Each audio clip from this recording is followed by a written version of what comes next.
Good evening, everyone, and welcome to the Concord Bookshop. We are so delighted that you're here tonight to welcome a very special local author. Ray Anthony Shepard is here with his new book, Now or Never. It has the subtitle, 54th Massachusetts Infantry's War to End Slavery. This is the dual biography of two extraordinary men, George E. Stevens and James Henry Gooding, African-American soldiers who fought in the Massachusetts 54th Infantry, the famous Black Regiment of the Civil War, and who were also the first African-American war correspondents to report from the battlefield. Like the other thousands of black soldiers in the regiment, they not only fought against the Confederacy and the inhumanity of slavery, but also against injustice in their own army. And of course, they were the men on the street. They told it like it really was, the truth from the trenches. And interestingly, and I think Ray will speak about this, they were speaking to different audiences. When we readers meet George E. Stevens, he was unable to volunteer for the state militia. That role was restricted to free, able-bodied white males. Instead, Mr. Stevens enrolled as a personal servant and cook to a captain. Mr. Shepard tells us that, and this is a quote from Ray's book, federal law barred him from wearing a uniform or carrying a rifle, but Stevens carried something more lethal, pen and paper powered by his sharp mind. Now or Never is generously illustrated and contains a timeline and source notes. It's a great addition to any classroom or home library, and there's a lot to be learned by both adult and young adult readers.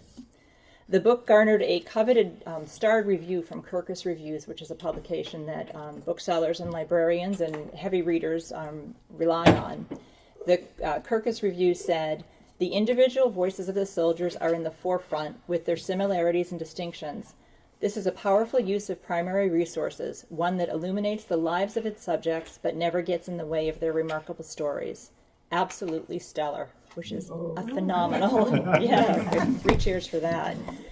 Ray Anthony Shepard is the grandson of a slave and was the first African-American editor-in-chief of a major educational publishing house. He holds an MAT from Harvard Graduate School of Education, where he received a Martin Luther King Jr. Fellowship from the Woodrow Wilson Foundation. He has taught at Phillips Andover Academy and Brandeis University, and he lives right next door in Lincoln. Tonight, Ray will tell us a bit about what inspired him to write Now or Never, maybe something about his research, and he'll read a passage or two from the book.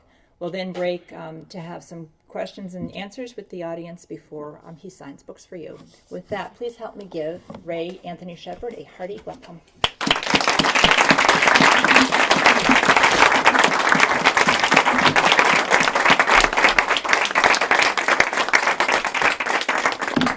Thank you for being here. I very much appreciate it. I see a lot of friendly faces, and so I'm very grateful to be here. And I thank you, and especially I thank Concord Bookstore, which is my go-to bookstore, and I hope it will be yours as well.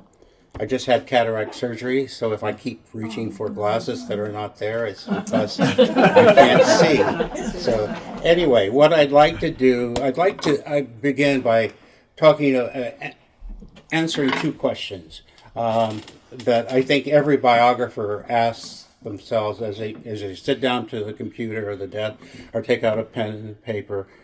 2 questions, and the first one is, my wife loaned me her reading glasses. The first one is, why should a reader care about your subject? And and the answer to that question really is that slavery and race is a major stumbling block in American history throughout time. And we still see its aftermath today. And so I want, and when we teach slavery in school, or and the common knowledge, your knowledge, and I don't mean to be presumptuous, but the general assumption is that it's an example of American exceptionalism. That is, yes, there were slavery, there were slaves, but there was Frederick Douglass, who overcame it. There was Harriet Tubman. There was Abraham Lincoln. There was the Emancipation Proclamation. We take a painful story and flip it because we are, after all, an exceptional country. And what we don't have in common is an understanding of the pain underneath that. Yes, there was Frederick Douglass. Yes, there was Harriet Tubman. But over 250 years, millions of people suffered in order to build the economy of this country. And so what I wanted to do then, I wanted to be able to tell that story, and in so doing, I selected two subjects. It's a true story, it's a nonfiction story. I selected two subjects, which I'll tell you more about in a few minutes. But I want to also answer a second question that I asked myself, that every biographer should ask themselves, and that is simply, why me? Of all the people, why am I the right person, or why am I the person to write this story? And if you, probably from a literary point of view, I may not be. But from an experience point of view, as someone who is now closer to 80 than 70, and here I am in my, if you like, the bottom half of the 70th inning, and I'm looking back and trying to figure out what can I tell future generations about something that I experienced. My grandfather, born in 1856 in Marshall or Saline County, Missouri, which was known as Little Dixie because of so many slave owners had moved from Kentucky into that corner of Missouri. My grandfather was born there, and you may ask, and first of all, that strikes people as strange. How can someone in, 2017 have a grandfather who was a slave? And so the magic of slavery is that my mother was born in 1919 when her father was 60 years old, and her mother was 25 years old. So even though I've had a measure of professional and financial success as an adult, I nevertheless have touched the hand of someone who touched the hand of a slave. My grandfather, Anthony Jackson, was emancipated in 1865, 2 years after the Emancipation Proclamation, when Missouri issued its own proclamation. He was 6 years old then. He lived through not only that part of slavery, and his father was also his owner, a judge in Saline County. He lived through that part of slavery, and he lived through the Jim Crow era. My parents were born in Missouri and lived through the Jim Crow era. I was born and straddled both the end of the Jim Crow and the beginning of the civil rights movement. My children have only known the civil rights movement. And when I sometimes talk about when we went to the state fair in Missouri, we could only go on Tuesdays, and that was called Pickaninny Day. My parents, my children think I'm feeble-minded or paranoid. Today, I worry about my grandchildren as we stand on the edge of a second Reconstruction era. It's called Make America Great Again. So I wanted to tell a story in which I could tell it almost as a grandfather who was telling a story to a generation of children of any age. A story that their parents didn't believe that they were ready to hear. I wanted to tell it without anger, without resentment, without recrimination. I wanted to tell it in a way that would give the reader a historical understanding, so that when they hear events today, when someone says, when the events that you can find in the front pages, in the headlines, and in the back pages of newspapers today, whether it's taking a knee, or Charlottesville, or the rise of the alt-right, it puts it in a historical context. So, from that perspective, I feel that it was a story that I wanted to tell. It's a story that I felt that my experience has prepared me to tell. And again, the emphasis is on without anger, without guilt, without just in a story that is factually true. Now, if I can see, but most of all, I wanted to tell a good old-fashioned story where the ideas that I have just mentioned would not get in the way of the storytelling. The emphasis for writing always has to be on, can you engage the reader? Can you compel the reader to turn the page?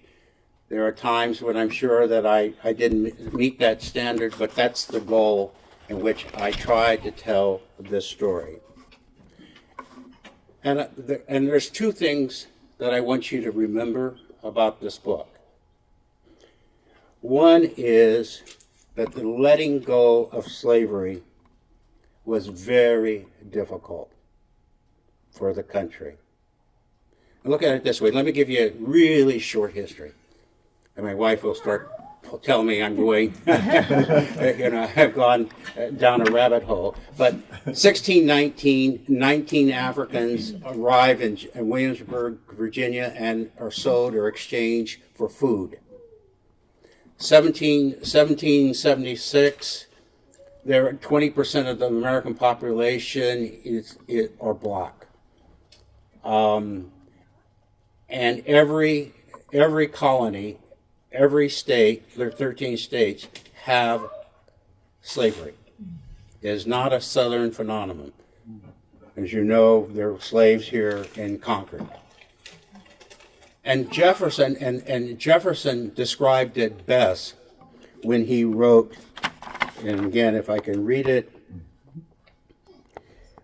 we have the wolf by the ear, and we can either hold it, we have the wolf by the ear, and we can neither hold him nor safely let him go. Justice is on one scale, and self-preservation is on the other. Jefferson, a slaveholder, a father of slave children that he sewed,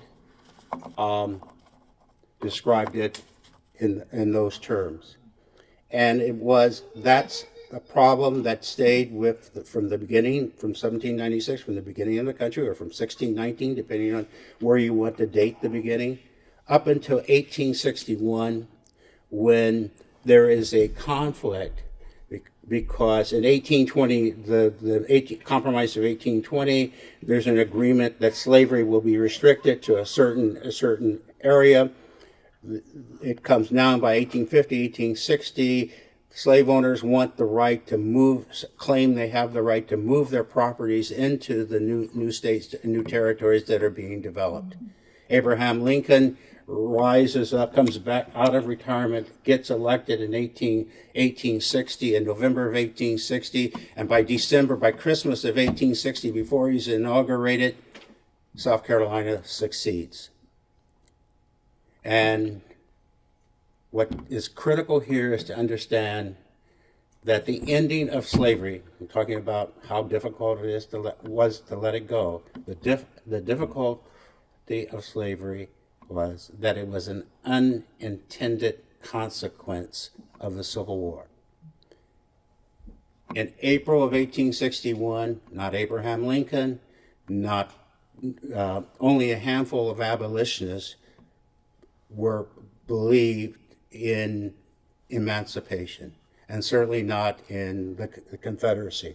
The Confederates wanted to separate from the United States, break away from the United States, build a slave empire that would run from Virginia to California, would take in Cuba, cut across northern Mexico, and it would be a slave empire from the Atlantic Ocean to the Pacific.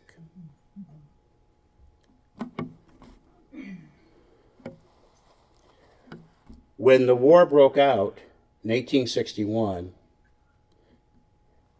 men both white and black men rushed to sign up for the war. There's nothing like a war that seems to inspire young men. The problem was that for black men wanting to join the state militia restricted the militias to able-bodied white men. And the congressman from Ohio, Shelton White, said it best when he said, this is a government of white men, made by white men, for white men, to be administered, protected, defended, and maintained by white men. And so for 2 years, African Americans were not allowed in the Army. And it is only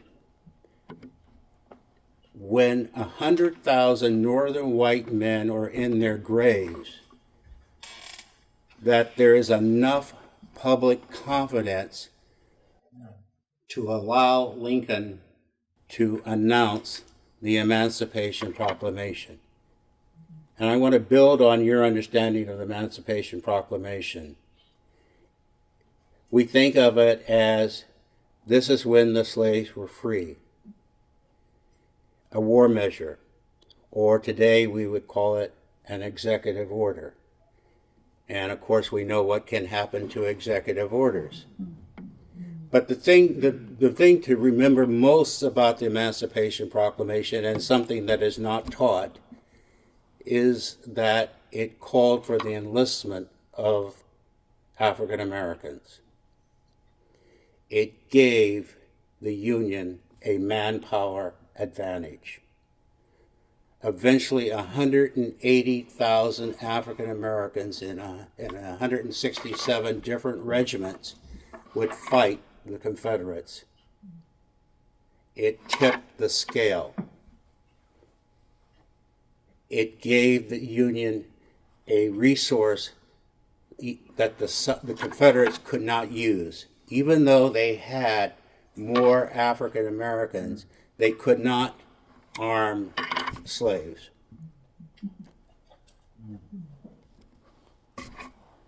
Or they chose not to arm slaves. So, okay. Let me then go on. I'm sorry. My two subjects are George E. Stevens and James Henry Gooding, and I chose them because of their published war dispatches. And here's another one of the myths that's taken away, that there was the fact of black literacy that existed. These were men, and they were self-educated. Stevens grew up in Philadelphia. He attended a block school, in elementary school in Philadelphia. There were no high schools for blacks in Philadelphia at the time. His father was able to place him in a special Quaker school, and he became, where there was emphasis on learning manual labor. He was a cabinet maker and on classical education.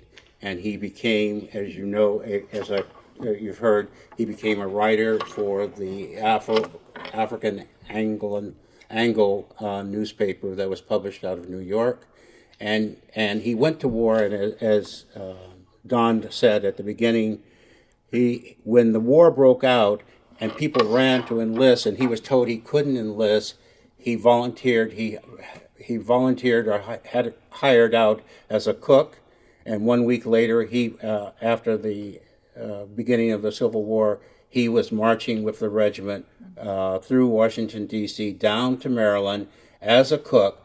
But while there, he was also writing newspaper articles that were being published in this New York newspaper, and it was about the sexual abuse by soldiers, Union soldiers of slave women, and it was about he was also helping to slaves escape from Maryland, even though they had orders that they were to return all Maryland slaves back to their owners, because it was very important for Maryland to remain in the Union.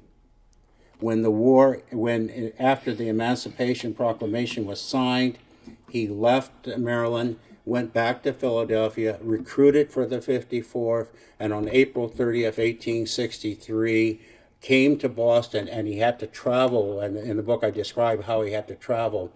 It was so dangerous to travel to Boston because of the anti-black situation there was such that he had to, someone else had to buy his ticket. He had to hide in the shadows when he changed trains in New York, and then come to Boston. And reason why he was a recruiter, just as Frederick Douglass was a recruiter and recruited two of his sons into the 54th, the reason why that happened was the governor of Massachusetts was the only governor willing to fund a black regiment. No other state would do so, even after the Emancipation Proclamation. The problem was it takes 1,000 men to make a regiment. There weren't 1,000 men of military age in Massachusetts. So recruiters went out across the north to recruit soldiers, men for the 54th. They came from Canada, they came from every state, and ultimately 75% of African American men in the North fought in the Civil War. The second person in my subject in the book is James Henry Gooding. Gooding was in New Bedford, a bit of a strange person in the sense that he was born in North Carolina. His father was white. His father, who was not his owner, bought him, brought him to New York City, and dumped him in an orphanage on 42nd Street, the colored orphanage of New York City, which was run by Quaker women. And after finishing up, after reaching a certain age, moved to New Bedford, which was again a strong Quaker community, and became a cook on whaling ships. At the time when the war broke out, he was at sea. When he came back in late of '62, he became active in the anti-slavery movement. And when the 54th was formed, he was one of the earliest men to join. more men from the from New Bedford joined the 54th than men from Boston. The biggest number of men in the 54th were from Philadelphia. Philadelphia had the largest black community in the United States at that time. So that even though it's called the 54th Massachusetts, most of the men were not from Massachusetts. They trained here and down in Reedville, which is just a bit south of Boston, and May 20, after 6 weeks, a rather rigorous training, and then came to the Boston Commons in the May of 28, expecting an Irish riot. There was always this tension between the Irish and blacks, and there was expected to be a riot. They were expected to be attacked, and they were guarded. The regiment was necessary for them to be guarded by the Boston police. On May 28th, they marched out of Boston to Battery Wharf, sailed to South Carolina, and 6 weeks later, 1/3 of them were dead from the battle at Fort Wagner.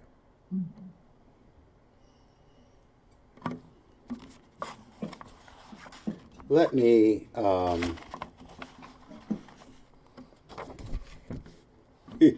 have no idea where I am. Okay. Let me sort of do it this way.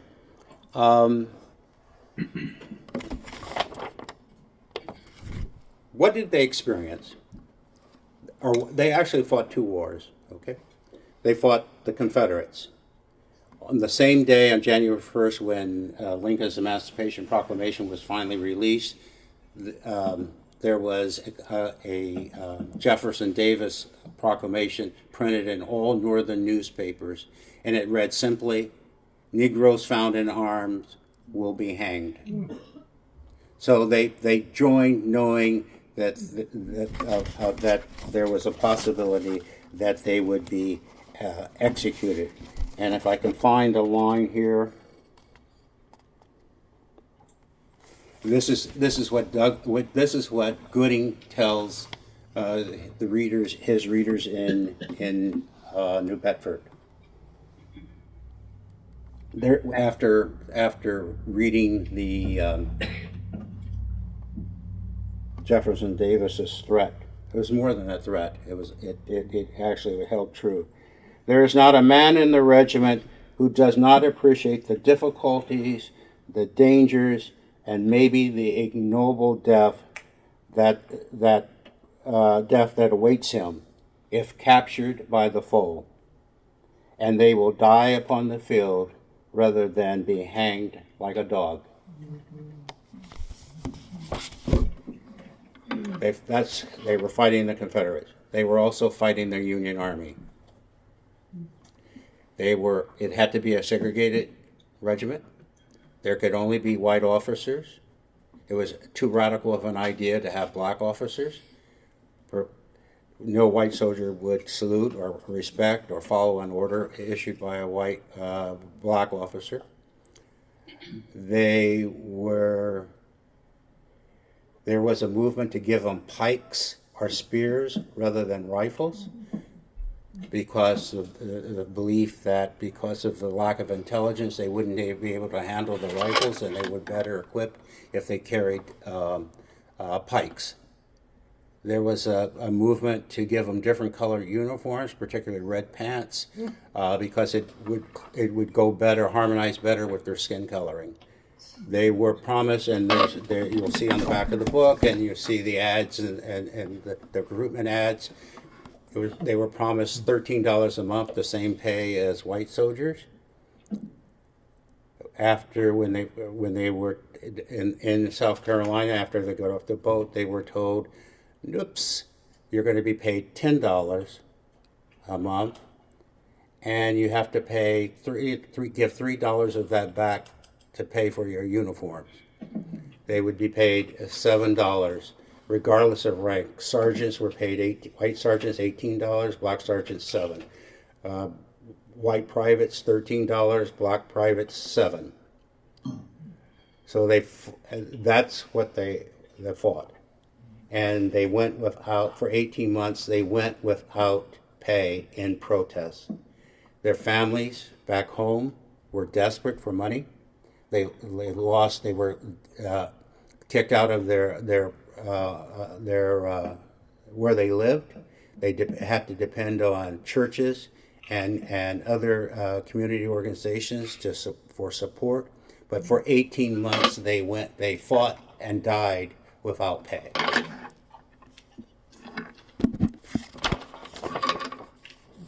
So, what did they accomplish? Ultimately, they received equal pay. Stevens was promoted. After 18 months of hardship and endurance, they received the equal pay. They were promoted. And most of all, because of their success in battle, Abraham Lincoln moved from the Emancipation Proclamation, a war measure, an executive order, to a constitutional amendment known as the 13th Amendment. So slavery ends not in January 1st, 1863, but at the end of December in 1865 with the ratification of the Emancipation Proclamation, of the 13th Amendment. It also cost Abraham Lincoln his life. He sent it was approved by Congress. He signed it. He did not have to sign it. That's not a requirement. It was sent to states for ratification right after his second inaugural address. In April, he was supposed to give a speech. It was a rainy day. He chose not to. He was in the White House. The crowds showed up in front of the White House and demanded a speech. He came out from the balcony, and instead of giving a speech, talked about how he wanted to unify the country, and including giving black soldiers the right to vote. And in the audience is John Wilkes Booth, who says, "That means nigger citizenship. I will do him in." A few weeks later, Abraham Lincoln is dead. And with that, I think I'll just stop. Anyway, what I think, no, that's not how I wanted to end. I had something, I know what I wanted to say, and that is, boy, I wish I could see. Damn, I wish I could see. Anyway, I wanted to write an engaging story that builds on the reader's understanding of the Civil War, on slavery, and on race. A story that will prepare them for what I hope will be a multi-ethnic democracy. And while writing, I keep a quote from the Southern Civil War historian Shelby Foote. I keep his this quote in mind. And it reads: "People make a grievous error thinking that a list of facts is the truth. Facts are just the bare bones out of which truth is made. I trust that you will find now and never a readable story of corrective history, not false history, a story of confirmed facts, not alternative facts. And I hope most of all that you enjoy. Thank you."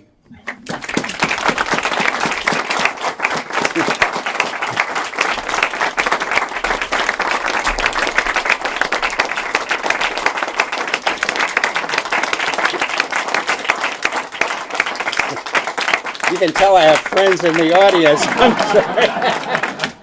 Do you take some questions, Ray, or do you want Yeah, sure, of course. Probably have 5 minutes for questions. questions. Okay, and I guess I went long. I'm going to move this aside so I can see. All right, please, Isabel. Ray, how did you manage to get over all those negative feelings that one would expect one would have about this horrible abuse? You talked about, no recrimination, no, I mean, how did you manage to rise above all that to some kind of positive place in doing your book? Parents, church. Okay. Parents and church and school. And also, if I could ask, will you write a book about your own personal history? Okay, because that's fascinating too. Thank you. Yes, sir. You mentioned that one of your main motivations for writing it was for your grandchildren, Right. To get a bit of the history that's important to them, Right. and to you. Right. Were there other reasons you decided to cast this as a young adult book as opposed to a Right. No, that's okay. Good. Well, thank you. Good question. I spent 30, and there's some former colleagues in the room. I spent 40 years in educational publishing. It's something that I know. I'm a former history teacher. I just feel comfortable with that in that kind of environment. And it took me 3 years just to write 100 pages. I can't imagine writing anything longer. My DNA is such, DNA is just such that I feel comfortable with this young adult market. Some people have said, well, you write children's books, but they're really for adults. But my response is I write for young adult readers and the young at heart from 12 to 80. And as I get closer to 80, maybe to 90. Right. Thank you. Yes, please. Ray, my daughter was a English major at Simmons, and she had a African American professor who told her at that time when Obama was elected that things might not turn out so well. You sort of reference this as well. Right. Can you try to give us some insight as to why Obama might say that, and why this is sort of curling through your thoughts as well? Well, I don't know if I can fully answer it. I mean, except to say that, from what I read and know of Obama, he seems to be very positive, always optimistic, strong belief in the American people, American government, the goodwill of the American people.